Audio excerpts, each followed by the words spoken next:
Muito bem, pessoal. Então, o que a gente vai fazer aqui é estudar as características principais dos vetores para poder aplicar o conceito vetorial dentro desse curso de Fundamentos de Mecânica, especificamente agora na parte de cinemática, né?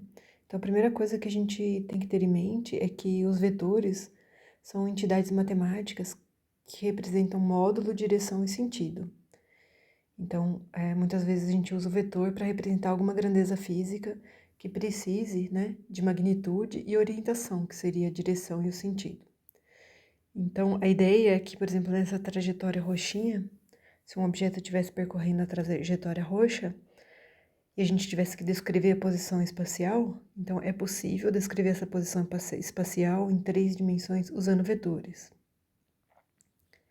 No entanto, se a gente pega um referencial e vai expressar a posição dessas partículas de acordo com esse referencial, então a gente teria a origem do referencial aqui, a posição 1 seria essa posição, e a posição 2 seria uma outra posição aqui, eu vou determinar essa aqui como sendo a posição 2, tá bem? Então, a gente vai fazer a representação dessas posições por 2 vetores. E esses vetores, eles têm um módulo, né? Magnitude, que seria o tamanho do vetor, a direção, representada pela direção da seta aqui, o sentido, no sentido da pontinha da seta, mas esses 2 vetores, eles estão orientados no espaço a uma direção própria de cada um desses 2 vetores. Então, muitas vezes, o que é útil é projetar esses vetores no eixo de coordenadas cartesianas, que nesse caso é 3 dimensões, para conseguir fazer as contas a partir dessas projeções nas direções que a gente conhece. Então, a gente sai dessa direção própria do vetor e vai para um conjunto de direções bem estabelecidos, que é o plano de coordenadas cartesianos. Então, vamos primeiro aqui falar sobre essa ideia da direção própria. Então, vamos imaginar que a gente tem um vetor aqui. Esse vetor a gente vai chamar de vetor azão. Então, para representar um vetor, eu uso a setinha. E aí a gente vai colocar aqui, por exemplo, vamos supor que esse vetor ele seja composto por 3 unidades. Então, a gente vai chamar isso aqui de 3U. E a gente diz que esse vetor ele tem uma direção A, que é uma direção qualquer aqui, que é essa direção do próprio vetor. Aí eu uso a representação de versor para representar essa direção própria. Agora vamos imaginar um segundo vetor aqui que tenha, vamos supor que eles... Peraí, vou usar uma direção outra. Vamos usar a direção X aqui. Então, esse vetor ele está aqui na direção Y. Vamos supor que ele tem módulo 1, 2, 3, 4, 5, 6. Que ele tem módulo 6W, onde cada espacinho desse aqui representa W. Então, esse vetor B, ele vai ter módulo 6W e vai estar na direção que eu estou chamando de direção de I. Então, qualquer que seja a direção do vetor, eu vou chamar essa direção aqui de T. E aí ele vai ter um módulo. Vamos dizer que ele tenha um vetor C que tenha dimensão, vamos supor que cada intervalo desse aqui tenha módulo B, sei lá, 10. Então, ele vai ter 2B e ele vai estar nessa direção de T. Então, a direção que o vetor está, ele tem uma direção e um sentido característico, e essa direção a gente vai chamar de direção própria. E o módulo, ele vai ser descrito aí dependendo dessas unidades que a gente esteja impondo. Então, se B for igual a 2 metros, essa magnitude aqui seria 4 metros. E essa direção é, então, a direção própria. Então, qualquer direção é possível ser descrita através do versor, que são esses vetores unitários. Só que para a gente aqui é muito útil que esses vetores eles estejam projetados nos eixos cartesianos. Então, é usual a gente desenhar aqui os eixos cartesianos como sendo x, y e z. E as direções dos eixos cartesianos são comumente representadas pelo versor I, o versor J e o versor K, onde essas direções elas são perpendiculares entre si. Então, a gente está trabalhando aí com o sistema de coordenadas cartesianos, que vai ser importante mais na frente quando a gente vai fazendo a decomposição desses vetores que estão nas suas direções próprias. A gente vai decompor os vetores no eixo de coordenadas cartesianos para que a gente possa trabalhar com todos os vetores nas mesmas direções, então a gente vai poder somar e subtrair. A outra coisa que é importante que a gente saiba, vamos pegar aqui uma única direção, né? Vou colocar a direção do eixo X. Vamos pegar um vetor, separar aqui, um vetor, por exemplo, com módulo 3 na direção de I. Então, eu vou chamar esse vetor D, vou dizer que ele tem módulo 3 unidades de eixo aí na direção de I. Então, eu desenho o vetor aqui.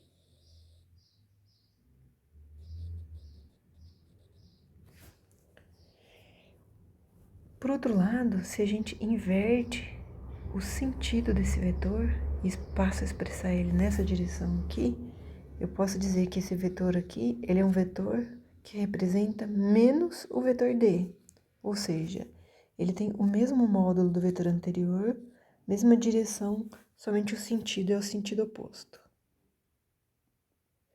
Então, é como se o módulo fosse o mesmo e o sentido fosse o sentido inverso.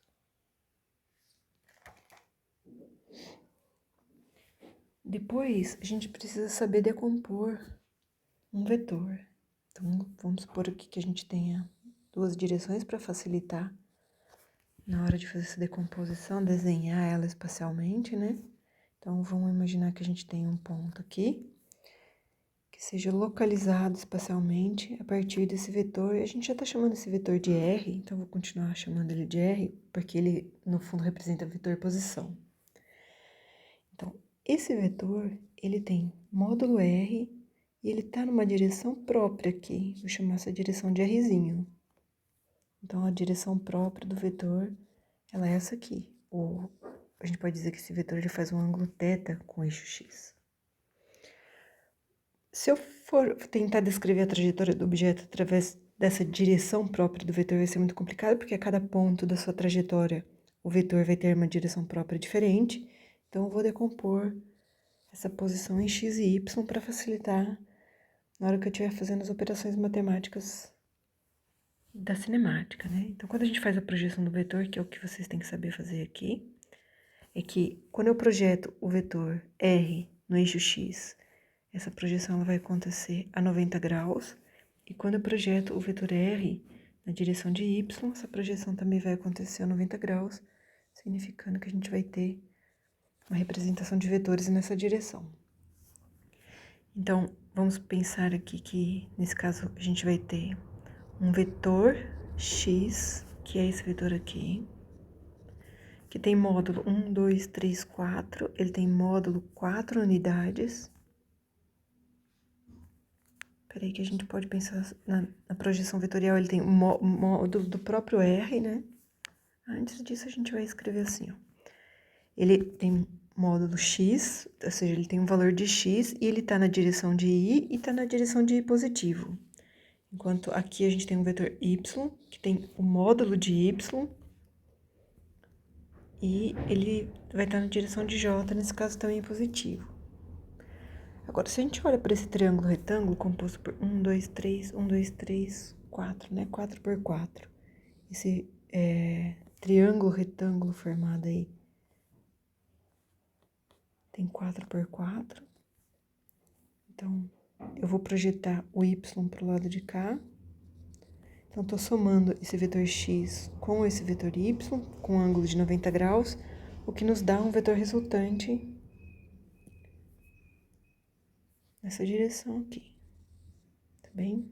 Então, essa soma vetorial, o vetor R, ele pode ser obtido através da soma vetorial de x e y. Aqui existe um ângulo θ. Se a gente aplica o fato do seno do ângulo θ ser o cateto oposto, ou seja, o módulo desse vetor aqui é y, sobre a hipotenusa, o módulo desse vetor aqui é R, a gente pode escrever o módulo y como sendo R seno de θ.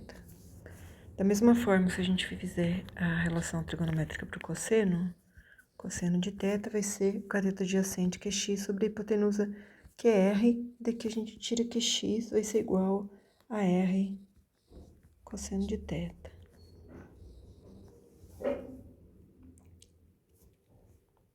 Então, o que a gente já tinha aqui? Um vetor R, que poderia ser representado pelo módulo que ele tem na direção própria. Depois, a gente diz que esse vetor R, ele pode ser expresso como a soma dos vetores x, que tem módulo x, na direção de I, e y, que tem módulo y, na direção de j. Então, esse vetor R, ele pode ser dado pela soma dos vetores x e y, que foi o que a gente acabou de ver nessa figurinha aqui de baixo. Só que, além disso, esse vetor R, né, que é composto pela soma vetorial de x mais y, ele é composto pelo módulo x na direção de I mais o módulo y na direção de j.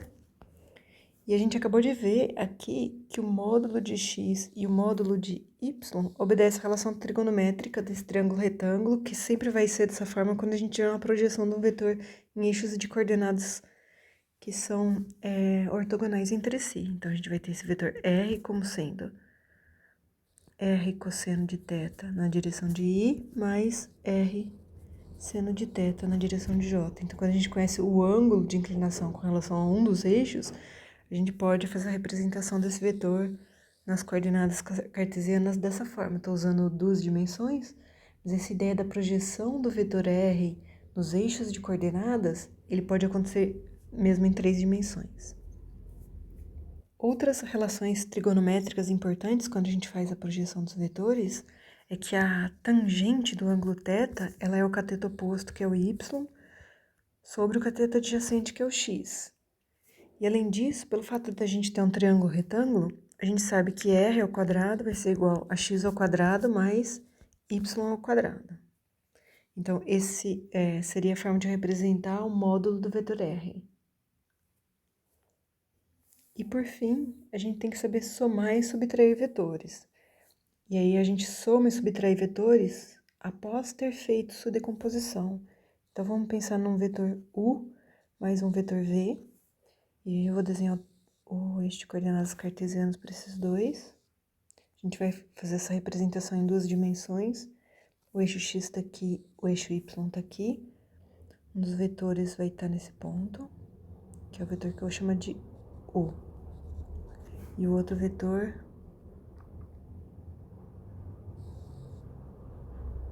nesse ponto é o vetor v. Então, quando a gente faz a decomposição vetorial, a gente vai ter o vetor v decomposto com esse módulo, nas direções x e y com esse módulo em x, e o vetor u também vai ter suas componentes.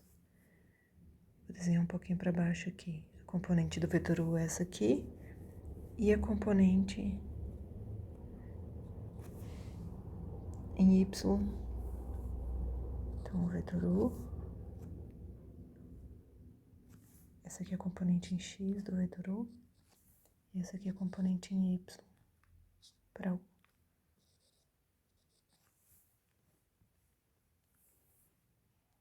Enquanto essa aqui é a componente do vetor x, e a componente do vetor x, do vetor v em x, do vetor v em y. Então, a soma desses dois vetores pode ser obtida de duas formas, ou graficamente ou a partir das decomposições. Então, a princípio, vamos fazer essa soma a partir das decomposições. O v de x tem 1, 2, 3, 4, 5 de módulo, mais 6 e 7 do vetor u. O vetor v tem 5 mais 2 do vetor u. Então, vai ter essa dimensão em x. Então, eu vou chamar isso aqui de vetor resultante em x. Enquanto isso, o vetor resultante em y vai ter soma de 3 mais 3 Eu vou colocar a magnitude dele no meio aqui, ó. Ele vai ter essa magnitude. Então, vai ser a resultante em y. Então, quando a gente soma esses dois vetores, vai nos dar um vetor resultante nessa posição aqui. Então, o vetor resultante é esse aqui.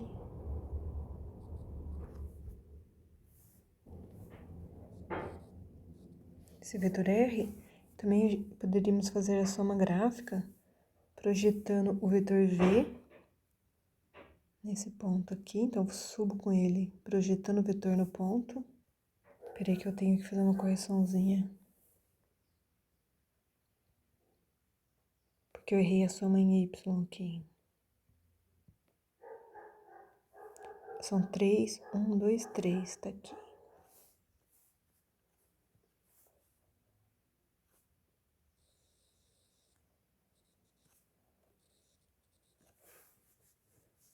Aí, no caso da soma, o vetor tá aqui.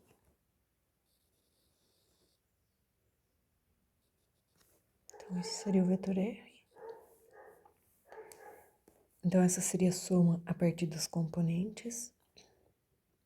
E a soma a partir da projeção poderia ser feita projetando o vetor V, que tem essa inclinação, nesse ponto superior aqui.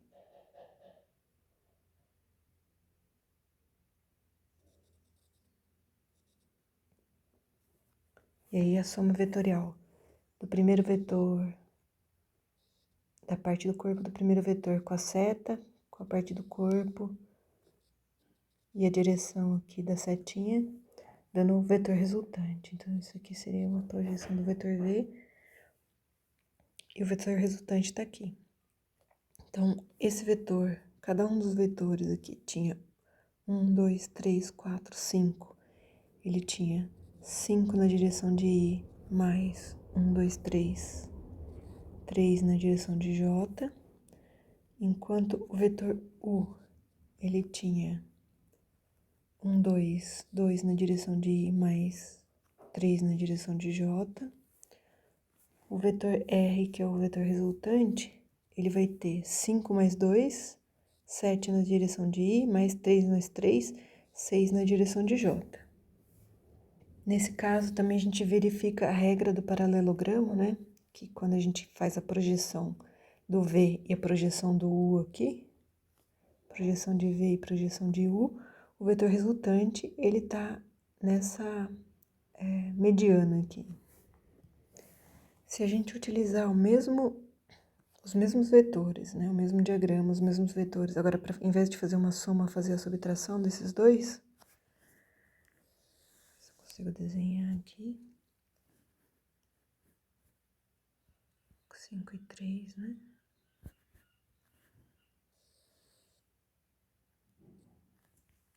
E aqui, 2 e 3.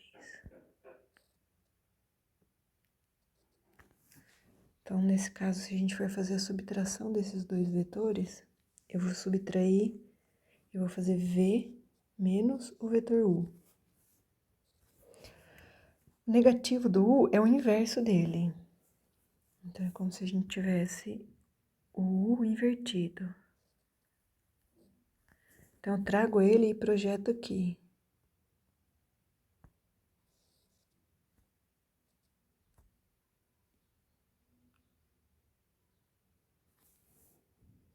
Nesse caso, eu nem vou precisar fazer a projeção, que já é o inverso, né? Então, eu tenho um vetor que aponta para cá, somado a um vetor cuja origem está no final do vetor U. Então, o vetor V, a origem dele está no final do vetor U, ele está acabando aqui. Então, na hora que a gente faz a soma vetorial, a gente vai ter um vetor que sai aqui do início e termina aqui no final desses dois vetores. Então, esse vetor aqui eu vou chamar de S. Se a gente tivesse feito as decomposições, nós teríamos o vetor V decomposto nessa direção, o vetor U decomposto com esse módulo e com essa direção, o vetor V decomposto nessa direção e o vetor U decomposto nessa direção. Então, se a gente fizer essa diferença entre V de Y e U de Y, nós teríamos essa diferença valendo zero, portanto, o vetor não tem projeção em Y. E se nós tivermos a diferença entre 1, 2, 3, 4, 5, o 5 na direção de I, que é a projeção do vetor V em X, menos, ou somado, né, com o negativo da projeção de U na direção de X, que é menos 2 na direção de I, se a gente soma esses dois valores, no fundo a gente vai estar fazendo 5 menos 2, o que dá 3.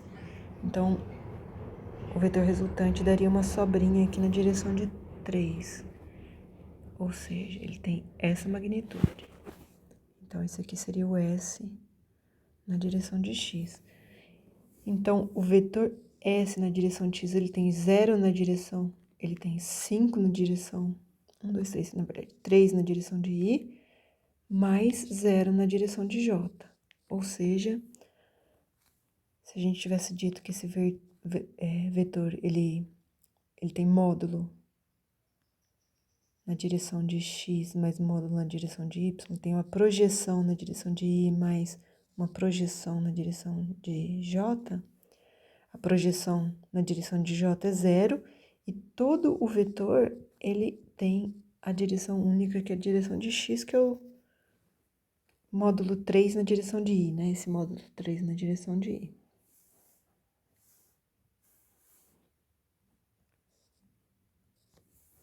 Esqueci de colocar o XY aqui. Depois disso, o que vocês vão precisar também saber fazer é o produto vetorial entre dois vetores e o produto escalar entre esses dois vetores, entre o vetor U e o vetor V, que a gente vai ver isso aqui um pouquinho mais pra frente.